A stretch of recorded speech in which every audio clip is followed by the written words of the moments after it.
நன்றி நன்றி நன்றி நன்றி தேவா, நன்றி தேவா. நண்பர்கள் அனைவருக்கும் என்னுடைய அன்பான பணிவான வணக்கங்கள். என் பெயர் ஜான். நான் ஒரு குடிநோயாளி.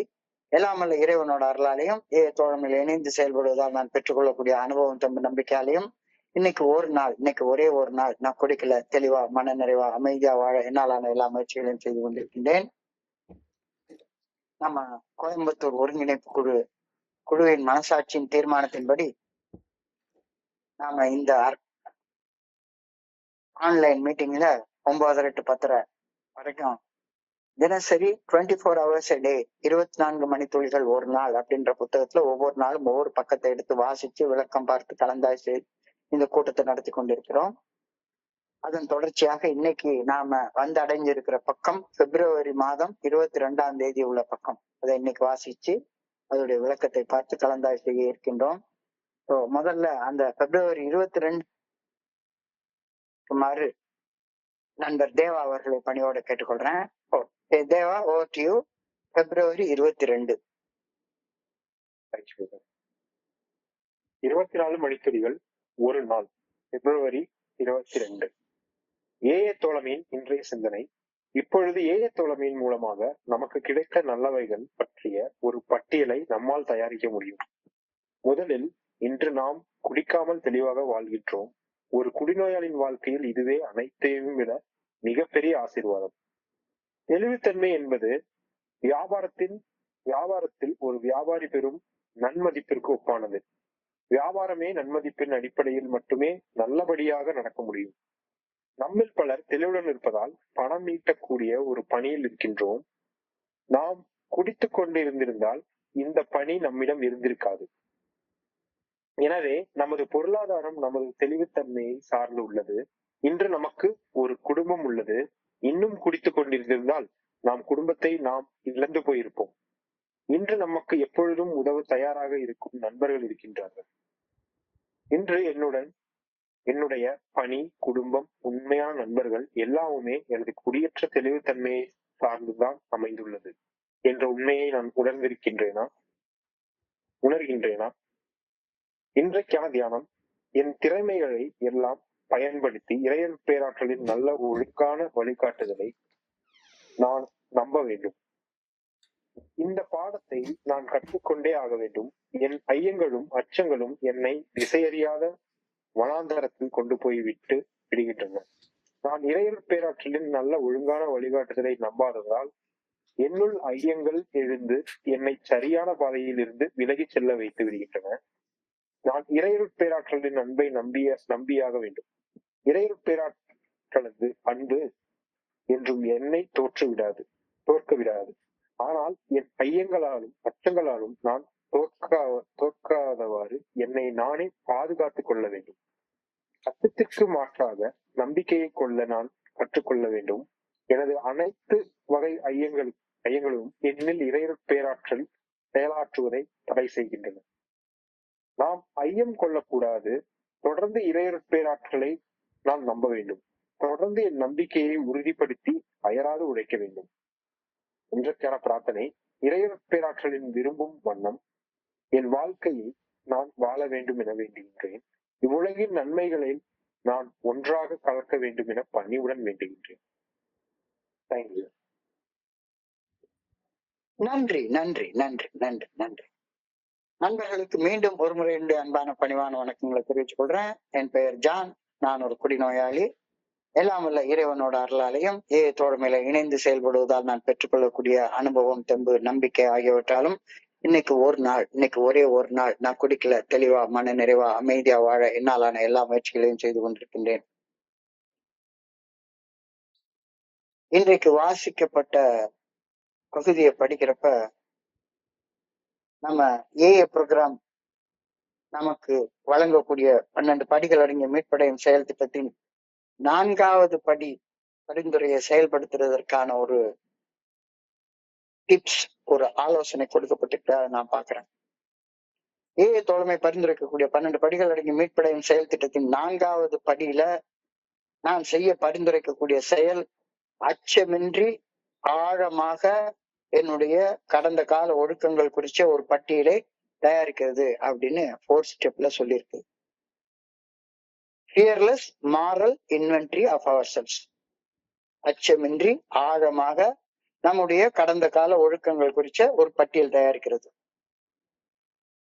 இந்த பட்டியல் தயாரிக்கிறத ஆரம்பத்துல நான் பாக்குறப்ப இது ஒரு குற்றப்பட்டியல் தயாரிக்கிற மாதிரிதான் இருந்தது. நான் செஞ்ச தப்பு, அசிங்கம், அவமானம் இது குறிச்ச ஒரு பட்டியலை தயாரிக்கிற மாதிரிதான் ஒரு ஃபீல் வந்தது ஆரம்பத்துல.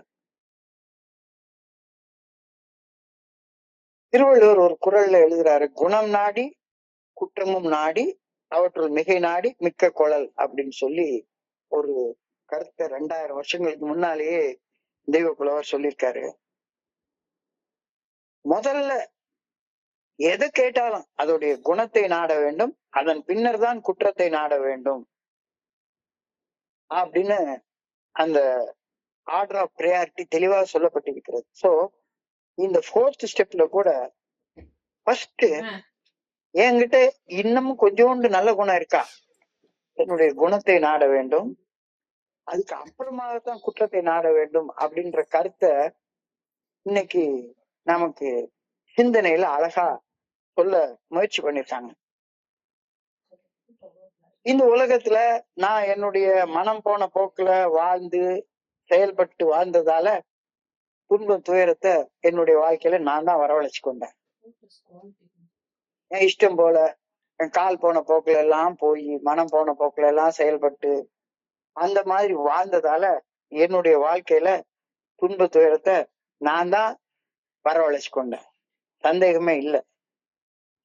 அதே நேரம் இறையொரு பேராற்றலுடைய வழிகாட்டுதலுக்கு பணிந்து செயல்பட்ட போது எனக்கு அமைதி, நிம்மதி, நிறைவு, ஆனந்தம் இதெல்லாம் கிடைச்சதுன்றதுலயும் சந்தேகமே கிடையாது. சோ ஒரு விஷயம் நல்ல தெளிவா தெரியுது, நான் என்னுடைய ஆசைப்படி, என்னுடைய விருப்பப்படி, என்னுடைய தன்னலத்தின்படி, என்னுடைய ஈகோவின் படி, என்னுடைய தன்முனைப்பின்படி செயல்பட்ட போதெல்லாம் எனக்கு வலி, வேதனை, பிரச்சனை, சிக்கல் இது வந்தது. அதே நேரத்துல நான் எனக்குள்ளார இருக்கக்கூடிய அந்த இறைவனுடைய நல்ல ஒழுங்கான வழிகாட்டுதலுக்கு பணிஞ்சு செயல்பட்ட போதெல்லாம் எனக்கு நிம்மதி, நிறைவு இருந்துச்சு. இந்த ஸ்டெப்ப ஒர்க் அவுட் பண்றதுக்கு நான் அட்டம் பண்றப்ப எனக்கு தெரியுது. சோ இன்னைக்கு என்ன சொல்லிருக்காங்க அப்படின்றத நான் கொஞ்சம் ஆழமாக சிந்திச்சு பார்க்கும்போது, என்னுடைய கடந்த கால ஒழுக்கப்பட்டியல் தயாரிக்கிறது அப்படின்னு வரும்போது ஃபர்ஸ்ட் உன்னுடைய ஆசீர்வாதங்களை, இறையருள் பேராற்றல் உனக்கு அளித்துள்ள பொக்கிஷங்களை முதல்ல பட்டியலிட்டு பாரு. இதுதான் இன்னைக்கான சிந்தனையோடைய முதல் வரி. ஃபர்ஸ்ட் வரியே இதைத்தான் கொடுத்திருக்கிறாங்க.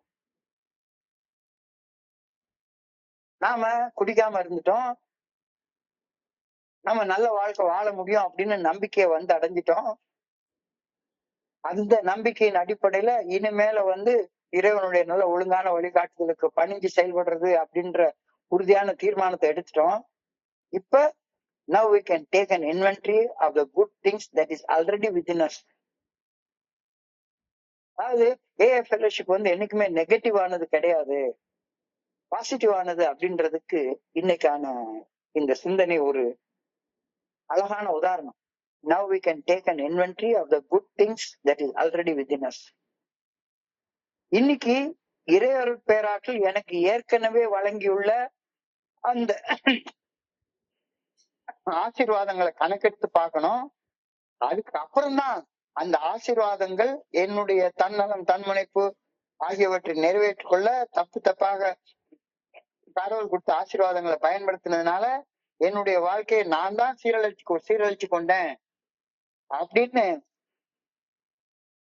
இந்த பட்டியல் எடுக்கிறப்ப எனக்கு தெளிவா தெரியுது.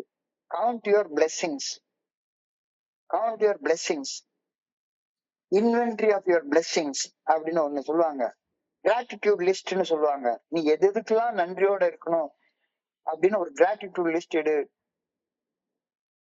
இப்போ நம்ம 4th ஸ்டெப் ஆரம்பிக்கிறதுக்கு முன்னால, நம்மளுடைய அசிங்கம், அவமானம் இதெல்லாம் எடுக்கிறதுக்கு முன்னால கடவுள் எனக்கு என்னென்ன ஆசீர்வாதங்கள்லாம் வழங்கியிருக்காரு, நான் கடவுளுக்கு என்னென்ன காரியங்களுக்காக இன்னமும் நன்றியோட இருக்கணும் அப்படின்ற ஒரு பட்டியலை தயாரிச்சு பாரு அப்படின்னு ஒரு கருத்து எனக்கு சொல்றாங்க, now we can take an inventory of the good things that is already within us. தோழமையில வந்து இணையிற நான் முதல்ல வந்து இணையறப்ப எனக்கு எப்ப பார்த்தாலும் அழுது அழுது அழுது அழுதுதான் வாழ்ந்து கொண்டிருந்தேன். நான் நேற்றுக்கு சொன்ன மாதிரி ஃபெலோஷிப்ல வந்து இணையிற நேரத்துல ஒரு குவார்டர் பாட்டில் குடிச்சிட்டா எனக்கு எப்ப பார்த்தாலும் கண்ணீரா வரும், அழுகழுகையா வரும், அழுகழுகையா வரும். அதான் அந்த 95, 96ல என்னுடைய கடைசி நிலைமை அதுதான். நான் ஏன் அழுதேன்? நான் ஏன் ஒரு பைத்தியக்காரனை போல வாழ்ந்தேன்? இறையர் பேராற்றில் எனக்கு அளித்திருந்த அந்த ஆசீர்வாதங்களை நான் துஷ்பிரயோகம் செய்ததால் தானே எனக்கு அந்த அழுக வந்துச்சுது. சோ நான் அழுதழுது வாழ்ந்து கொண்டிருந்ததற்கான அடிப்படை காரணம் கடவுள் எனக்கு கொடுத்திருக்கிற அந்த பிளெஸிங்ஸ, அந்த ஆசீர்வாதத்தை நன்றியோட நான் அதை நினைச்சு பார்க்காம அவர் கொடுத்த ஒவ்வொரு ஆசீர்வாதங்களையும் நான் வந்து துஷ்பிரயோகம் செய்து வாழ்ந்ததாலதான் வாழ்க்கையில வலி, வேதனை, பிரச்சனை, சிக்கல், துன்பம் இதெல்லாம் வந்தது அப்படின்றது இப்ப எனக்கு தெளிவா தெரியுது. தெளிவா தெரியுது.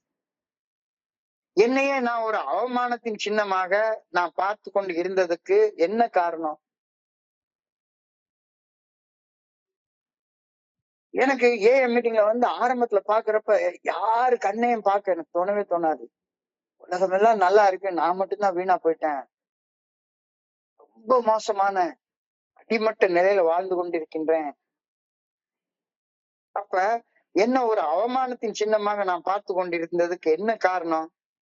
இறையர் பேராற்றில் எனக்கு அளித்திருந்த அந்த ஆசீர்வாதங்களை அவமதித்ததால் மட்டும்தானே நான் அவமானப்பட்டு வாழ்ந்தேன்.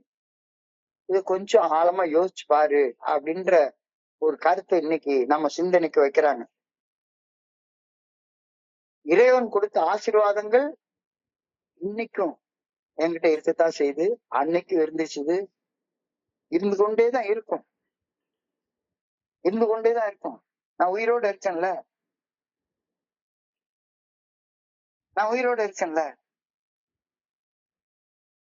நான் வாழ்ந்த காலங்கள், நான் செய்த செயல்களின் குற்ற உணர்வுகள், இறைவன் எனக்கு அளித்து இருக்கக்கூடிய இன்னமும் என்கிட்ட இருந்து கொண்டு இருக்கக்கூடிய ஆசீர்வாதங்களை நான் உபயோகிச்சு வாழ்றதுக்கு தடையாக இருக்கின்றன. எனக்கு அந்த ஆசீர்வாதம் என்னன்றதே எனக்கு புரியல. ஸோ இந்த 4th ஸ்டெப் வர்ற நேரத்துல உன்னுடைய அவமானத்தை, அசிங்கத்தை, உன்னுடைய தவறுகளின் உண்மையான தன்மையை எழுதுறதுக்கு முன்னால கடவுள் உனக்கு கொடுத்திருக்கிற ஆசீர்வாதத்தை கணக்கெடுத்து பாரு அப்படின்ற ஒரு கருத்து இன்னைக்கு சொல்றாங்க. நான் ஒரு தடவை என்னுடைய பேத்தி மாறு என் வீட்டுக்கு வந்திருக்க நேரத்துல சின்ன குழந்தைங்க ரொம்ப ரொம்ப சின்ன குழந்தைங்க. அப்ப அந்த நேரத்துல மூத்தவளுக்கு 10 வயசு இருக்கும், இளையவளுக்கு 7 வயசு இருக்கும். 2 பேரும் தாத்தா வீட்டுக்கு வந்துட்டு ரொம்ப ஜாலியா இருப்பாங்க. ஒரு நாளைக்கு என்கிட்ட கேட்டாங்க, நல்லா சாப்பிட்டு முடிச்சுட்டு மத்தியானம் இருக்கிற நேரத்துல, தாத்தா கொஞ்சம் டான்ஸ் ஆடலாமா அப்படின்னாங்க. சின்ன குழந்தை தாராளமா டான்ஸ் ஆடுங்கம்மா அப்படின்னோடனே, டான்ஸ் ஆடுறதுக்கு ஒரு நல்ல ஒரு பாட்டை போடுங்கன்னு மூத்தவ வந்து அவ எங்க இருந்தோ பாத்திருக்கா. ரக்கிட்ட என்ன வேணா நடக்கட்டும், நான் சந்தோஷமா இருப்பேன், உசுருக்கு வேற என்ன வேணும், உல்லாசமா இருப்பேன் அப்படின்ற ஒரு பாட்டை போடுங்க, பாட்டு அது யூடியூப்ல எடுத்து போடுங்க அப்படின்னு சொல்லி என் மூத்த பேத்தி கேட்டா. கேட்ட உடனே அந்த பாட்டை எடுத்து நான் போட்ட உடனே என் ஒய்ஃப் ரூம்குள்ளார வந்துட்டு, சின்ன குழந்தைங்களுக்கு போடுற பாட்டா இது, அவங்களையும் இந்த மாதிரி கெடுக்குறீங்க அப்படின்னா, அந்த பாட்டுடைய வெளி பாக்குற நேரத்துல அது ஒரு குத்துப்பாட்டு, இதெல்லாம் போட்டா பிள்ளைங்க கெட்டு போயிரும் அப்படின்ற மாதிரியான ஒரு ஃபீல் இருக்கு. ஆனா அன்னைக்கு நான் ஃபர்ஸ்ட் லைன் அந்த பாட்டுடைய வார்த்தையை கேட்டப்ப, அந்த லிரிக்ஸ கேட்டப்ப எனக்குள்ளார ஒரு பயங்கரமான ஸ்பிரிச்சுவல் அவேக்கனிங் மாதிரி ஒரு ஃபீல். என்ன வேணா நடக்கட்டும், நான் சந்தோஷமா இருப்பேன், உசுருக்கு வேற என்ன வேணும், உல்லாசமா இருப்பேன், என்ன வேணா நடந்திருக்கட்டும் என் வாழ்க்கையில, குடிச்சேன், கூத்தடிச்சேன், அதை பண்ணேன், இதை பண்ணேன், பணத்தை தொலைச்சேன், எல்லாம் பண்ணுனேன், எல்லாம் நான் தான் பண்ணேன். ஆனா இன்னமும் எனக்குள்ளார உயிர் இருக்கு, உசுர் இருக்கு, வேற என்ன வேணும், அதுக்கு நன்றியோட இரு. அப்ப என்னுடைய ஆசீர்வாதங்களை கணக்கெடுத்து பாக்குறப்ப இவ்வளவு செஞ்சதுக்கு அப்புறமாகவும் இன்னும் உயிரோட இருக்கலடா. இவ்வளவு செஞ்சதுக்கு அப்புறமாகவும் இன்னும் உயிரோட இருக்கல. நன்றி சொல்லு. ஆனா என்னுடைய கடந்த கால செயல்பாடுகள், என்னுடைய கடந்த கால நடத்தைகள், என்னுடைய கடந்த கால ஒழுக்கங்கள் எனக்குள்ளார பயத்தையும், வெறுப்பையும், பொறாமையையும், சந்தேகத்தையும், குற்ற உணர்ச்சியையும் அது மட்டும்தான் நிறைச்சு வச்சிருக்கு. வேற எதுவுமே என் மனசுக்குள்ளார இல்ல. கடந்த காலத்தை நினைச்சா அப்படியே குற்ற உணர்ச்சியா இருக்கு, பயமா இருக்கு. இந்த அரக்க குணங்கள் நிறைந்திருக்கிற மனசுல மகிழ்ச்சி எப்படி இருக்கும்? மனசுல குற்ற உணர்ச்சியும், பயமும், வெறுப்பும், சந்தேகமும், காம உணர்ச்சியும், சோம்பேறித்தனமும், ஆணவமும், கழிவிறக்கமும் நிறைஞ்சிருக்கிற நேரத்துல, அந்த எதிர்மறை உணர்வுகள் இருக்கிற நேரத்துல மகிழ்ச்சி எப்படி இருக்க முடியும்? இருக்கவே சான்ஸே கிடையாது. இன்றைய சிந்தனைகள்ல கொடுக்கப்பட்டிருக்கிற அந்த சிந்தனையின் மைய கருத்து என்னன்னா, அந்த செத்து போன வாழ்க்கையில இருந்து கடந்த காலம் உயிரற்ற ஒரு வாழ்க்கை, எப்ப பார்த்தாலும் அழுதுகிட்டு புலம்பிக்கிட்டு, அந்த செத்து போன வாழ்க்கையில இருந்து உயிரோட வாழ்ற வாழ்க்கைக்கு எழும்பி வா, உயிர் தெழுந்து வா, கெட் ரெசரெக்டட். அந்த கருத்து இன்னைக்கு சொல்லப்பட்டிருக்கிறது. அப்ப உயிர் தெழுந்து வரணும்னா இறைவனுடைய ஆசீர்வாதங்கள் இன்னும் எனக்குள்ளார இருக்குது அப்படின்றத நான் புரிஞ்சு கொள்ளணும். இன்னமும் நான் உயிரோட இருக்கேன், வாழ்றதுக்கு எனக்கு எல்லா ரீசனும் இருக்கு. இந்த பொழுது இப்ப நான் ஒரு புதுசாக படைக்கப்பட்ட ஒரு ஆள். இப்ப இந்த செய்தியை கேட்டுட்டு இருக்கக்கூடிய எல்லா நண்பர்களும் இந்த மொமெண்ட் உங்களை புதுசா மாத்தக்கூடிய ஒரு மொமெண்டா மாறட்டும் அப்படின்ற ஒரு கருத்தை என்னுடைய குருஜி அடிக்கடி சொல்வார். இது உனக்கு ஒரு புதிய பிறப்பு தேதி. இதுவரை நீ வாழ்ந்தது எல்லாமே இனி வாழ போற வாழ்க்கைக்கு பார்க்கப்பட்ட ஒத்திகை மட்டும்தான், ஒரு ரிஹர்சல் மட்டும்தான்.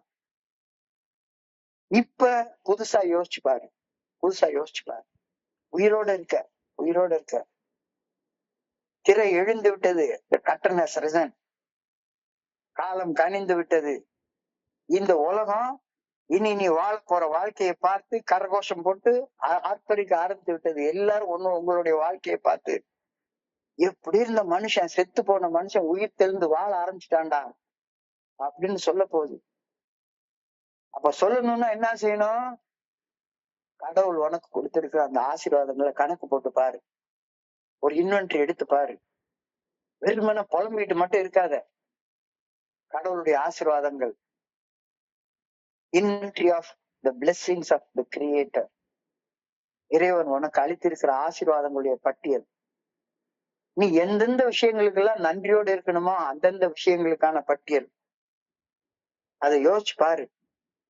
அந்த இன்வென்டரி ஆஃப் பிளெஸிங்ஸ், ஆசீர்வாதங்களின் பட்டியலை நீ கணக்கெடுத்து பார்த்தா தோல்வியோட வாழ்றதுக்கு நீ காரணமே இருக்க முடியாது அப்படின்னு நான் புரிஞ்சு கொள்றேன்.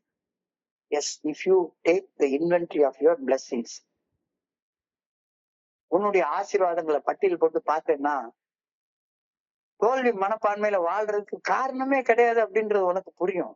தோல்வி மனப்பான்மையில வாழ்றதுக்கு காரணமே கிடையாதுன்றது உனக்கு புரியும். எனக்கு அற்புதமான இந்த மனித உடல் வழங்கப்பட்டுள்ளது. இப்பவும் நான் உயிரோட இருக்கேன். என்ன வேணாலும் நான் செஞ்சிருக்கட்டும், இப்ப எனக்கு உயிர் இருக்கு. நான் செஞ்சது எல்லாத்தையும் மாத்தி எழுத என்னால இப்ப எனக்கு சக்தி இருக்கு, உயிர் இருக்கு. நான் என்ன செஞ்சிருந்தாலும் சரிதான், அதை மாத்தி எழுத என்னால இப்ப முடியும். சோ எனக்கு இந்த அற்புதமான மனித உடல் வழங்கப்பட்டுள்ளது. அரிது மானிடராய் பிறத்தல் அரிது. நீ மனுஷனாக பிறந்திருக்கிறது எவ்வளவு பெரிய ஆசீர்வாதம்டா. யோசிச்சு பாரு. கூன் குருடு செவிடு நீங்கி பிறந்திருக்கிற, நல்ல நல்ல விஷயங்களை கிரகித்துக் கொள்ளக்கூடிய மனச ஆண்டவன் உனக்கு கொடுத்திருக்கிறாரு. நல்ல நல்ல விஷயங்களை என்னால இப்ப கிரகிச்சு கொள்ளக்கூடிய அந்த மைண்ட், மூளை எனக்கு கொடுக்கப்பட்டிருக்கிறது. அது ஒரு ஆசீர்வாதம் தானே. உடம்பு, இந்த உடம்பு உனக்கு கொடுக்கப்பட்டிருக்கிறது. 5 புலன்கள், 6வது புலனாகிய மனம், இதோட ஒரு உடம்பு உனக்கு அழகாக கொடுக்கப்பட்டிருக்கிறது. இந்த மனுஷ உடம்பு ஒரு ஆசீர்வாதம் இல்லையா? உடம்பினை முன்னர் இழுக்கென்று இருந்தேன், உடம்பினுக்குள்ளே ஒரு பொருள் கண்டேன், உடம்பினுக்குள்ளே உத்தமன் கோவில் கொண்டான் என்று உடம்பினை யானிருந்து ஓம்புகின்றேனே. திருமூலர் எழுதிய திருமந்திரம். முன்னால உடம்பு நாட்டம் பிடிச்ச உடம்பு, இந்த உடம்பு நிலைச்சிருக்க போறது இல்ல அப்படின்னு நினைச்சுக்கிட்டு இருந்தேன். உடம்பினுக்குள்ளே ஒரு பொருள் கண்டேன். உடம்புக்குள்ளாரதான் ஆன்மா இருக்கு, உயிர் இருக்கு. நான் உயிரோட இருக்கேன், என்ன வேணா நடக்கட்டும், நான் சந்தோஷமா இருப்பேன். உசுர் இருக்கு, வேற என்ன வேணும், உல்லாசமா இருப்பேன். உடம்பினுக்குள்ளே ஒரு பொருள் கண்டேன், உடம்பினுக்குள்ளே உத்தமன் கோவில் கொண்டான் என்று இப்ப இந்த உடம்ப ஒரு ஆசீர்வாதமா நான் பார்க்க கத்துக்கிறேன். இந்த உடம்பு இறையருட் பேராற்றல் எனக்கு கொடுத்திருக்கிற மிகச் சிறப்பான ஒரு ஆசீர்வாதம். ஆனா ஒரு குடிநோயாளியாக நான் சிறுமைத்தனத்தோட, தோல்வி நினைப்போட, தோல்வி மனப்பான்மையோட வாழ்ந்து இந்த உடம்பையே ஒரு இழுக்காதான் நான் பார்த்துட்டே இருந்தேன். இந்த உடம்ப பராமரிக்கணும் அப்படின்னே எனக்கு தோணவே இல்லை. உடம்பார் அழகின் உயிரார் அழிவர், இடம்பட மெய்ஞானம் தேடவும் மாட்டார். உடம்ப வளர்க்கக்கூடிய உபாயம் என்னன்னு எனக்கு தெரியல. உடம்பை ஒரு ஆசீர்வாதமாக நினைக்கக்கூடிய அந்த பக்குவமே எனக்கு வந்ததே இல்லை. இந்த உடம்புல பாரு 5 புலன் இருக்கு. என்னுடைய கண் எனக்கு இறைவன் கொடுத்திருக்கிற மிகப்பெரிய ஆசீர்வாதம். கண்ணால பாக்குறேன். என்கிட்ட இன்னும் கண் இருக்குது. அழகா என்னுடைய குருஜி சொல்லுவாரு, உலகத்துல எத்தனையோ பிக்சல் உள்ள கேமராவை மனுஷன் படைக்கிறான், ஆனா யாராச்சும் கண்ணு போல ஒரு கேமராவை படைக்க முடியுமா? அது உனக்கு பெரிய ஆசீர்வாதம் இல்லையா? உனக்கு இப்பவும் நான் பேசுறது எல்லாரும் காதால கேட்டுட்டு இருக்கீங்க. அந்த காதால கேட்கிற ஒலி உங்க மூளையால ப்ராசஸ் பண்ணப்பட்டு இந்த செய்தி நமக்கு வருது அப்படின்னு தெரிஞ்சுக்கிறீங்க. காது இருக்குல்ல, அது ஒரு ஆசீர்வாதம் இல்லையா? நான் என்ன வாய் பேச முடியாத ஊமையா? வாய் பேசுறேன்ல, அது எனக்கு ஒரு பெரிய ஆசீர்வாதம் இல்லையா? நான் என்ன நொண்டியா ஒரு மரம் போல ஒரே இடத்துலயே உட்கார்ந்துருக்கேன்? ஓடி ஆட எனக்கு கை கால் இருக்கு. இது ஒரு ஆசீர்வாதம் இல்லையா? நான் என்னுடைய அம்மாவால, என்னுடைய அப்பாவால, என்னுடைய மனைவியால, என்னுடைய பிள்ளைகளால, என்னுடைய பேர குழந்தைகளால எல்லாராலையும் நான் அன்பு செய்யப்படுறேன்னு, எல்லாரையும் நான் அன்பு செய்யக்கூடிய சக்தி எனக்கு இருக்கே. இந்த ராத்திரி இந்த 9:30 மணி நேரத்துல இத்தனை நண்பர்கள் இந்த ஒரு மெசேஜை கேட்கலான்னு வந்துட்டீங்களே. அன்பு செய்யவும் அன்பு செய்யப்படவும் எனக்கு ஒரு இதயம் இருக்கு. அது ஒரு பெரிய ஆசீர்வாதம் இல்லையா? என்னுடைய இதயம் வெறும் சதை கிடையாது. இதயம் என்பது சதைதான் என்றால் எரித்தழல் தின்று விடும். இதயம் என்பது அன்பின் கருவி என்றால் அது எல்லாத்தையும் கடந்து நிற்கும். எனக்குள்ளார இதயத்தை மாதிரி ஒரு பம்ப யாராச்சும் உலகத்தை உருவாக்க முடியுமா? யாராச்சும்? அவ்வளவு அது விடாம துடிச்சுக்கிட்டே இருக்குதே. இந்த இதயத்தை போல ஒரு உறுப்பை எந்த ஒரு விஞ்ஞானியாச்சும் படைச்சிட முடியுமா? அது என்கிட்ட இருக்குல்ல, அது ஒரு ஆசீர்வாதம் இல்லையா? 69 வயசு ஆச்சு, இன்னும் என்னுடைய சருமம் தோல் துருப்பிடிக்கிற மாதிரியா இருக்குது. பலன்னு இன்னும் இருக்கேன். வெப்பம், சூடு, இது எல்லாத்தையும் அது புரிஞ்சுக்குத. என்னைய கம்ஃபர்டபுளா வச்சுக்குத. அந்த இது என்னுடைய உடம்புல ஓடுற ரத்தம் 6 லிட்டர் ரத்தம் உடம்புல ஓடுது. 6 லிட்டர் ரத்தம். இது என் உடம்ப சுத்தி சுத்தி சுத்தி சுத்தி சுத்தி இந்த காட்டால பம்ப் பண்ணப்பட்டு அது எப்பவுமே தூய்மையாக இருந்துட்டே இருக்குத. உடம்புல உருவாகக்கூடிய அசுத்தங்களை எல்லாம் எடுத்து அது கரியமலை வாயுவாக வெளியே தள்ளி இந்த ரத்தம் சீல் பிடிச்சு போயா இருக்கு. ஒவ்வொரு நொடியும் என்னுடைய உடம்ப தூய்மைப்படுத்துறதுக்கு அது எனக்குள்ளார சுத்திக்கிட்டே இருக்குத. என்னுடைய மூளை, என்னுடைய நரம்பு மண்டலம், என்னுடைய எலும்பு மண்டலம், என்னுடைய ஜீரண மண்டலம், இதெல்லாம் எவ்வளவு அதிசயிக்கத்தக்க வகையில செயலாற்றி கொண்டிருக்கிறது. நான் ஒரு கடவுளுடைய ஒரு உன்னதமான படைப்பு இல்லையா? ஆனா எனக்கு அந்த கடவுள் கொடுத்த ஆசீர்வாதங்கள் குறிச்ச அந்த நினைப்பு இல்லாத ஒரு காரணத்தினால மட்டும்தான் நான் கண்டதை குடிச்சு, கண்ட செயல் செஞ்சு, என்னுடைய உடம்ப கெடுத்து, மனசை கெடுத்து, அதை கெடுத்து, இதை கெடுத்து, அப்ப அச்சமின்றி ஆழமாக என்னுடைய ஒழுக்கங்கள் குறிச்ச பட்டியலை தயாரிக்கிறதுக்கு முன்னால கடவுள் உனக்கு கொடுத்திருக்கிற ஆசீர்வாதங்களுடைய பட்டியலை தயாரிச்சுட்டு அதுக்கு அப்புறமா இதை தயாரிச்சுப்பா. இன்னமும் உனக்கு அந்த ஆசீர்வாதங்கள் இருந்துட்டே இருக்கு. இங்க கேட்டுட்டு இருக்கிற ஒவ்வொருத்தருக்கும் காது கேக்குது. இத கேட்டுட்டு இருக்கிற ஒவ்வொருத்தருக்கும் அவங்களுடைய பிரெயின் அந்த மெசேஜை ப்ராசஸ் பண்ணி உள்ள எடுத்துக்குது. ஒவ்வொருத்தருக்கும் அந்த உணர முடியுது. ஒவ்வொருத்தருக்கும் ஹார்ட் இருக்கு. அந்த ஹார்ட் வெறும் சதை கிடையாது, அன்பின் கருவி அப்படின்னு சொல்லி சொல்றாங்க. இதயம் என்பது சதைதான் என்றால் எரிதழல் தின்று விடும். இதயம் என்பது அன்பின் கருவியானா அது சாவையே வென்று விடும். அது இன்னமும் எனக்குள்ளார இருக்குது. ஸோ உன்னுடைய அந்த இன்வென்ட்ரி ஆஃப் யுவர் பிளெஸிங்ஸ், உன்னுடைய அந்த ஆசீர்வாதங்களின் பட்டியல், எதுக்கெல்லாம் நீ நன்றியோட இருக்கணுமோ அந்த கிராட்டிடியூட் லிஸ்ட முதல்ல எடு. முதல்ல அசிங்கம் அவமானத்தெல்லாம் ரெண்டாவது எடுக்கலாம். குணம் நாடி அதுக்கப்புறம் குற்றத்தை நாடுவோம்.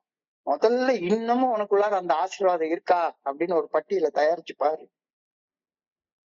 இன்னமும் ஆசீர்வாதங்கள் எனக்குள்ளார இருக்கிறதுல நிரம்பி வழியுது, நிரம்பி வழியுது. அவ்வளவு அபரிமிதமாக ஆண்டவர் என்னை இன்னமும் ஆசீர்வாதம் பண்ணி வச்சிருக்கிறார். ஆனா நான் ஒரு ஆசீர்வதிக்கப்பட்ட மனுஷங்கிற அறிவுதான் எனக்கு இல்லை. இதான் பிரச்சனை. சோ என்னுடைய குடி வாழ்க்கை எனக்கு கற்றுத்தந்த அரிய பாடங்களின் அனுபவங்களை, அந்த அனுபவங்களுடைய பட்டறிவு இப்ப கூட என்கிட்ட இருக்கு. இப்ப கூட என்கிட்ட இருக்கு. என்னுடைய பிரெயின் அதெல்லாத்தையும் ப்ராசஸ் பண்ணி வச்சிருக்கு. Count your blessings. உன்னுடைய ஆசீர்வாதங்களை பட்டியலிட்டு பாரு. நீ கடவுளுடைய குழந்தைங்கிறத புரிஞ்சுக்கோ. இன்னைக்கு மன தெளிவோட இந்த 24 மணித்துளிகள் ஒரு நாள் அப்படின்ற புத்தகத்தோடைய பிப்ரவரி 22வது பக்கத்தை நான் படிச்சிட்டு இருக்கேன். இது ஒரு ஆசீர்வாதம் இல்லையா? இந்த பக்கத்துல உள்ள செய்தியை எல்லாரும் கேட்டுட்டு இருக்கீங்க. இது ஒரு ஆசீர்வாதம் இல்லையா? யோசிச்சு பாருங்க. அந்த இன்னைக்கு சிந்தனையோட 2வது வார்த்தை to begin with I am sober today. That is a blessing. உயிரோட இருக்கேன், குடிக்காம சோபரா இருக்கேன். எவ்வளவு பெரிய பிளெஸிங் அது, எவ்வளவு பெரிய பிளெஸிங். இன்னைக்கு காலையில இருந்து சாயங்காலம் வரைக்கும் இந்த புத்தகத்தை படிக்கிறேன். எனக்கு ஒரு 10-15 நண்பர்கள் நீங்க போன் பண்ணாங்க. நான் மெட்ராஸுக்கு வர்றேன்னு தெரிஞ்ச உடனே அன்போட கேட்டு, சார் மெட்ராஸ்ல வர்றப்ப எங்களுக்கு இந்த ஒரு மீட்டிங்க பண்ணித்தாங்கன்னு என்கிட்ட அன்போட கேக்குறாங்க. இந்த குடிகாரனை அன்பு செய்யறதுக்கு இவ்வளவு பெரிய கூட்டமா? I am sober today. That is a blessing. That is a very big asset in my life. very big asset in my life. இன்னைக்கு நான் உடல் அளவுல குடிக்காம போதை இல்லாம நிதானமா இருக்கேன். பேசும்போது சிந்தித்து முரண்பாடு இல்லாம பேசுறேன். சிந்திக்கும் போது மன தெளிவோட சிந்திக்கிறேன். இது 3 எவ்வளவு பெரிய ஆசீர்வாதம். ஒரு காலத்துல குடிச்சிட்டு உளறிட்டே இருப்பேன். காலையில எழுந்திரிச்சா கடவுள் இருக்காருமே, கொஞ்ச நேரம் கழிச்சு கடவுள் இல்லமே, அதுக்கு கொஞ்ச நேரம் கழிச்சு கடவுள் இருக்காரா இல்லையான்னு தெரியாதுமே. எப்ப பார்த்தாலும் ஒரு வகையான போதை, தள்ளாடுன நட. இன்னைக்கு உடல் அளவுல நிதானமா இருக்கேன், போதை இல்லாம. பேசும்போது என்கிட்ட அவ்வளவு முரண்பட்ட பேச்சுக்கள் இல்ல. சிந்திக்கும் போது மன தெளிவோட சிந்திக்கிறேன். இன்னைக்கு ரொம்ப அழகா சொல்றாரு, sobriety is like a goodwill in business. Everything else depends on that. இந்த அமெரிக்காக்காரங்க எல்லாமே ஒரு வியாபார உலகத்துல உள்ளவங்க. அவங்க எல்லாமே இந்த பிசினஸோட கனெக்ட் பண்ணி தான் பார்ப்பாங்க. கோர்ட் இன்வென்ட்ரி எடுக்கிறப்ப கூட பில் அப்படிதான் எழுதுவாரு. ஒரு பிசினஸ்ல இன்வென்ட்ரி எடுக்கிற மாதிரி நீ இதை எடுக்கணும்னு. ஸோ வியாபார உலகத்துல உள்ளவங்க அப்படிதான் சொல்லுவாங்க. அப்ப பிசினஸ்ல எல்லாத்துக்கும் ஒரு பிராண்ட் உண்டு இல்ல, எல்லாத்துக்கும் ஒரு பிராண்ட் நேம். இந்த பிராண்ட் வாங்கினா நல்லா இருக்கும் அப்படின்ற ஒரு நம்பிக்கைய உருவாக்குறோம்ல. Business depends upon goodwill. நம்பிக்கை, நம்பிக்கை. சோ அந்த பிராண்ட் நேம், உனக்குன்னு ஒரு வாழ்க்கை, அது வந்து நல்ல வாழ்க்கையாக இருக்கணும், அதை வச்சுதான் உன்னுடைய வாழ்க்கை இருக்குது அப்படின்ற கருத்தை இன்னைக்கு வியாபார உலகத்தை சேர்ந்த அமெரிக்காக்காரங்க எழுதியிருக்காங்க. ஆனா நம்ம இந்தியாவுல நம்ம வந்து அதையெல்லாம் தாண்டி சிந்திக்கிற ஒரு ஆளுங்க. அதனாலதான் நான் வந்து இவ்வளவு ஆசீர்வாத பட்டியல் நான் போட்டு பாக்குறேன். இவ்வளவு ஆசீர்வாத பட்டியல். சும்மா சாதாரண குத்துப்பாட்டுல கூட நம்ம ஒருத்தன் எழுதுனா, என்ன வேணா நடக்கட்டும், கடந்த காலத்துல என்ன வேணா நடந்திருக்கட்டும்யா, இன்னைக்கு நான் உயிரோட இருக்கேன், அது போதாதா உனக்கு? அப்போ கவுண்ட் யுவர் பிளெஸிங்ஸ்ன்றது எவ்வளவு சிம்பிள் வேர்ட்ஸ்ல நம்ம சொல்றோம் பாருங்களேன். ஆசீர்வாதங்களோட அபரிதமா வாழலாம்னா தோழமையில சோபரா வாழ்றதுக்கு அர்த்தமே இல்லாம போயிரும்.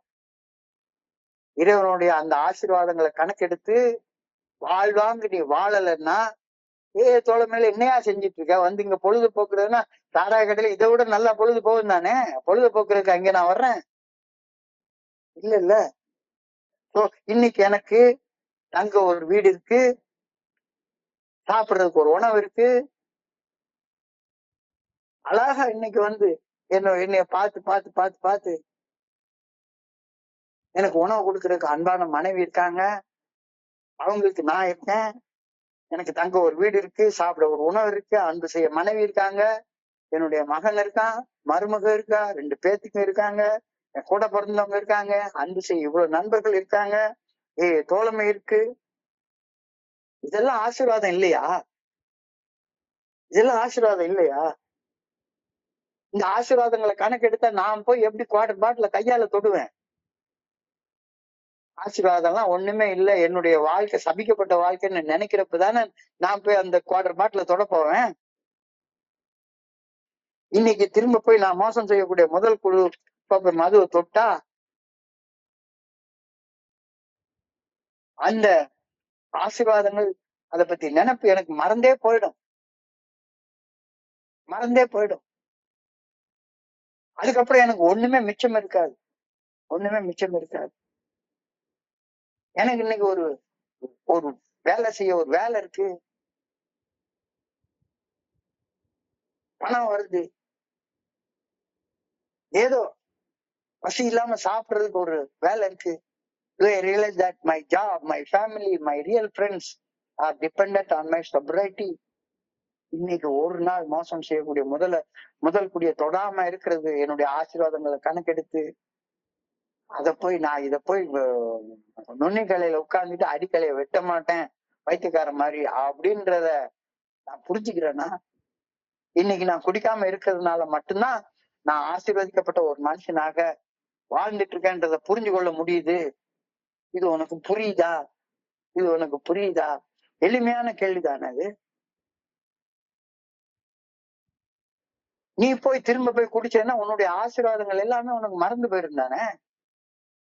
பட்டியல் போட்டு பார்த்தோம்னா இவ்வளவு பெரிய ஆசீர்வாதங்கள், எவ்வளவு ஆசீர்வாதிக்கப்பட்ட மனுஷனாக இவ்வளவு தப்பு செஞ்சதுக்கு அப்புறமாவும் நான் இருக்கேன். அதை புரிஞ்சுக்கோ அப்படின்னு சொல்லி தெளிவாக இன்னைக்கு ஒரு சிந்தனையை கொடுத்துருக்காங்க. அதை தொடர்ந்து இன்றைக்கான தியானம், இறையர் பேராட்டுறது நல்ல ஒழுங்கான வழிகாட்டுதல் மட்டுமே வாழ்றதுக்கான சக்தி எனக்கு கொடுக்கிறது அப்படின்றது பாடம், அடிப்படை பாடம். இந்த பாடத்தை நான் நம்பி கத்துக்கிட்டே தீரணும். என்ன சரி சொல்றாங்க,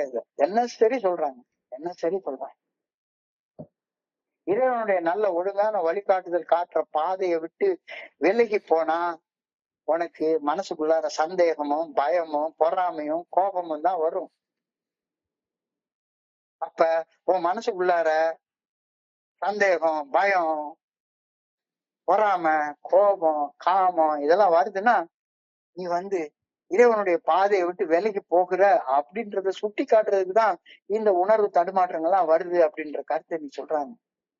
பாதை மாதிரி போறப்ப மட்டும்தான் உனக்கு இந்த மாதிரியான ஃபீலிங்லாம் வரும். என்னுடைய உணர்வு தடுமாற்றங்கள் எங்க கொண்டு போய் விடும்? திக்கு தெரியாத காட்டுல, திசை தெரியாத காட்டுல கொண்டு போய் உன்னை விட்டு திகைக்க வச்சிரும். ஐயையோ, எங்க வந்து நிக்கிறேன், எங்க போகணும், ஒண்ணுமே தெரியலையே அப்படி சொல்லுவ. நீ அந்த இடத்துக்கு போயிடாத. சோ நான் நல்ல சரியான திசையில என்னுடைய வாழ்க்கை பயணத்தை செலுத்தணும்னா, மனசாட்சியின் மூலமாக வெளிப்படுத்தப்படும் இறையருள் பேராற்றலை நல்ல ஒழுங்கான வழிகாட்டுதலை இந்த 24 மணி நேரம் ஒவ்வொரு செயலையும் இறைவனுக்கு பணிஞ்சு செய்யணும். இறைவனுக்கு பணிஞ்சு செய்யணும் அப்படின்னா, மனசாட்சி உறுத்துற செயலை செய்யாத, மனசாட்சி சரின்னு சொல்ற செயலை செய்யாம இருக்காது. அவ்வளவுதான். Keep it as simple as that. மனசாட்சி உறுத்துற செயலை செய்யாது. தனியா போய் தப்பு செய்யறேன்னா, என்னுடைய பணத்தை எடுக்கிறதுன்னா நான் தாராளமா வெளிச்சத்துல போய் எடுத்துக்கலாம் எல்லாரும் முன்னாலையும். அது ஏன் பணம். ஆனா அடுத்தவன் பணத்தை எடுக்கணும்னா ஒளிஞ்சி ஒளிஞ்சி தலையில முக்காட போட்டுட்டு தானே போய் எடுக்கணும். என்னுடைய மனைவி கூட பேசணும் அப்படின்னு சொன்னா தாராளமா எங்க வேணா நின்னு பேசலாம். ஆனா வேற ஒரு பெண்ணோட நான் பேசணும்னா மறைஞ்சு மறைஞ்சு மறைஞ்சு மறைஞ்சு ஒளிஞ்சு ஒளிஞ்சு குத்தம் போட்டுதான் பேசணும். அப்பா நான் நினைப்பத இன்னொரு பொண்ணோட பேசணும் அப்படின்னா மனசாட்சி உறுத்தக்கூடிய செயலை செய்யவே செய்யாத. மனசாட்சி சரின்னு சொல்லக்கூடிய செயலை செய்யாம இருக்காத. அப்படி செய்ய நீ பழகிட்டேன்னா நீ சரியான திசையில தானா வழி நடத்த போயிடுவ. ஸோ நான் சரியான திசையில என்னுடைய வாழ்க்கை பயணத்தை செலுத்தணும்னா மனசாட்சியின் மூலம் வெளிப்படுத்தப்படும் அந்த இறைவனது நல்ல ஒழுங்கான வழிகாட்டுதலுக்கு பணிஞ்சு இந்த 24 மணி நேரத்துல ஒவ்வொரு செயலையும் செய்யணும். Turn fear into faith. Turn fear into faith அப்படின்ற வார்த்தையை இன்னைக்கு தியானத்துல கொடுத்திருக்கிறாங்க. அதாவது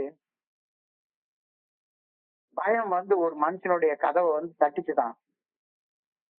வெளியே இருந்து ஏதோ ஒரு பயம் ஒரு மனுஷனுடைய மன கதவை தட்டிச்சுதான். நம்பிக்கை உள்ள இருந்து வந்து கதவை திறந்து பார்த்தப்ப அங்க யாருமே இல்லையா. இது ஒரு அழகான ஒரு கோட் பழமொழி.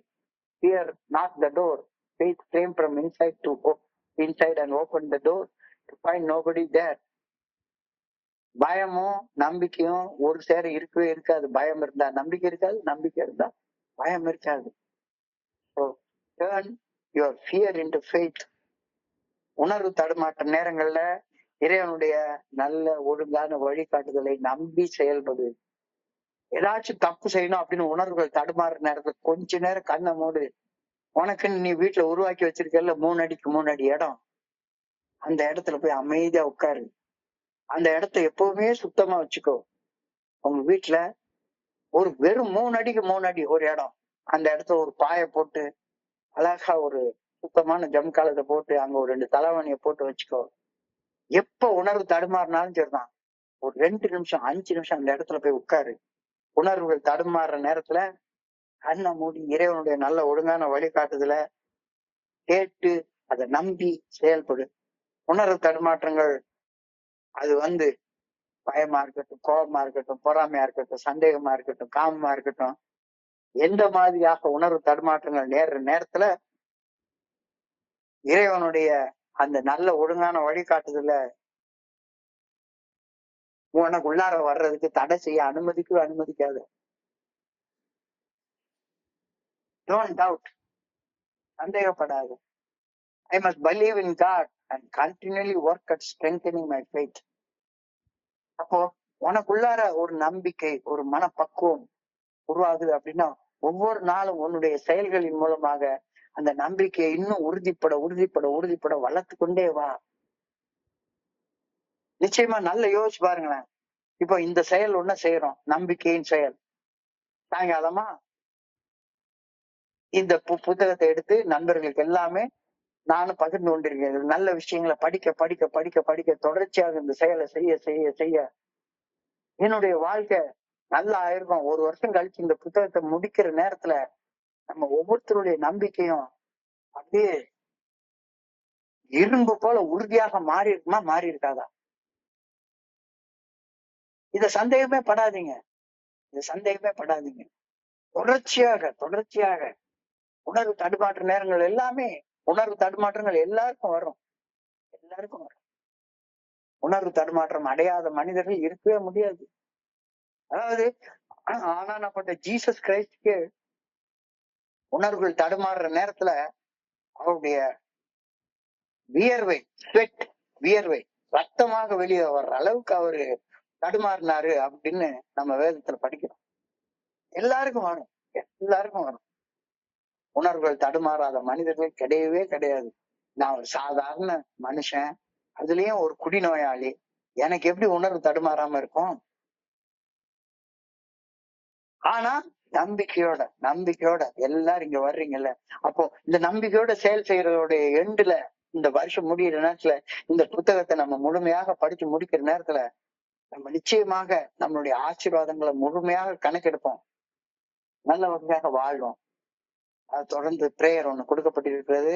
ஐ pray that I may live the way God wants me to live. இறைவனுடைய நல்ல ஒழுங்கான வழிகாட்டுதல், அதன்படி வாழ்வதற்கான சக்திய எனக்கு கூடப்பா. மனசாட்சி உறுத்துற செயலை செய்யாம இருக்கவும், மனசாட்சி சரின்னு சொல்லக்கூடிய செயலை செய்யவும் எனக்கு சக்தி வேணும். ஆண்டவா உன்னை வேண்டுறேன், எனக்கு அந்த சக்தியை கொடு. I pray that I may get into the stream of goodness in the world. நன்மை தீயது பக்கமே போகக்கூடாது. தீயது பக்கமே போகக்கூடாது. ஆனா தீயதுதான் அட்ராக்ட் பண்ணிட்டே இருக்கேனே, எப்ப பார்த்தாலும் எதையாச்சும் செய்யணும் அப்படின்னு. அதனாலதான் தொடர்ச்சியான முயற்சி, பயிற்சி, சாதகம் அதை நம்ம செஞ்சுக்கிட்டே இருக்கிறோம். இப்ப இன்னைக்கு முடிச்ச உடனே நாளைக்கு என்ன பண்ணணுங்கிறத இன்னைக்கு அந்த பக்கத்தை எடுத்து படிப்பேன். படிச்சு முடிச்சு கொஞ்ச நேரத்துல எனக்கு தூக்கம் வந்துடும், தூங்கிடுவேன். காலையில எழும்புறப்ப 24 hours டே புக்கோட முழிக்க போறேன். எனக்கு தப்பு செய்யறதுக்கு வாய்ப்பே கிடையாது. இத படிக்கிறதுக்கு ஆண்டவன் எனக்கு ஒரு வாய்ப்பு கொடுத்திருக்கிறாரு, நண்பர்களை கொடுத்திருக்கிறாரு. எவ்வளவு பெரிய ஆசீர்வாதம், எவ்வளவு பெரிய ஆசீர்வாதம். இந்த ஆசீர்வாதத்தை ஒரு நாளும் விட்டக்கூடாது. I pray that I may live the way God wants me to live. I pray that I may get into the stream of goodness in life. வாழ்க்கையில நல்லது தவிர வேற எதுவுமே கிடையாது. வாழ்க்கை பெர்ஃபெக்டா இறைவனால இயக்கப்பட்டுட்டே இருக்கு. என்னைக்காச்சும் ஒரு நாளைக்கு இந்த பூமி தன்னைத்தானே 24 மணி நேரத்துல ஒரு தடவை சுத்திக்குது. இந்த இறைவனுடைய ஆற்றல் ஒரே ஒரு செகண்ட் ஆச்சும் மாறுதா? பருவ காலங்கள் கரெக்டா வந்துட்டே இருக்குது. வெயில் அடிக்கிற நேரத்துல வெயில் அடிக்குது. இந்த இப்ப எங்க ஊர்ல எல்லாம் இன்னைக்கு நல்ல மழை. இந்த மழையோட எங்க வீட்டுல இருந்து வெளியே பார்த்தோம்னா, ஆகா இவ்வளவு அற்புதமான ஒரு அழகு. அந்த அழகை பார்த்து ரசிக்க முடியுது. நண்பர்களோட இணைந்து செயல்பட முடியுது. உன்னுடைய ஆசீர்வாதங்களை கணக்கெடு. சும்மா எப்ப பார்த்தாலும் குழம்பிட்டே அலையாத. இன்னமும் உயிர் இருக்கு, இன்னமும் மூளை இருக்கு, கை இருக்கு, கால் இருக்கு. தன்னாசை தீர்த்துக்க பொண்ணான கையும் காலம் கொடுத்துருக்காங்க அப்படின்னு சொல்லுவாரு. ஆசைப்படுறது நல்ல ஆசையா இருந்ததுன்னா அதை நிறைவேற்றிக்கிறதுக்கு உனக்கு ஆற்றல் இல்லையா என்ன? தாராளமா இருக்கு, தாராளமா இருக்கு. ஆனா தப்பு செய்யறதுக்கு உன்னுடைய கடவுள் கொடுத்த ஆசீர்வாதத்தை பயன்படுத்தாத. அவ்வளவுதான் இன்னைக்கான மெசேஜ். மிக அழகான ஆழமான மெசேஜை நான் படிக்கிற ஃபீல் எனக்கு வருது. இன்றைய பகுதியை படிக்கிறப்ப என் மனதை கடந்த சிந்தனைகள் ஒவ்வொரு பகிர்ந்து கொள்ள இந்த அற்புதமான வாய்ப்பு உருவாக்கி கொடுத்த இந்த குழுவிற்கு என்னுடைய பணிவான நன்றிகளை தெரிவித்துக் கொள்றேன். இதுவரைக்கும் பொறுமையாக கேட்ட ஒவ்வொரு நண்பருக்கும் என்னுடைய பணிவான நன்றிகளை தெரிவித்துக் கொள்றேன். இந்த இரவு பொழுது நண்பர்களுக்கு இனிமையான இரவாக அமைய இறைவன பணியோடு வேண்டிக் கொள்கின்றேன். நன்றி, நன்றி, நன்றி, நன்றி, நன்றி. வாழ்க வையகம், வாழ்க வளமுடன். Thank you very much.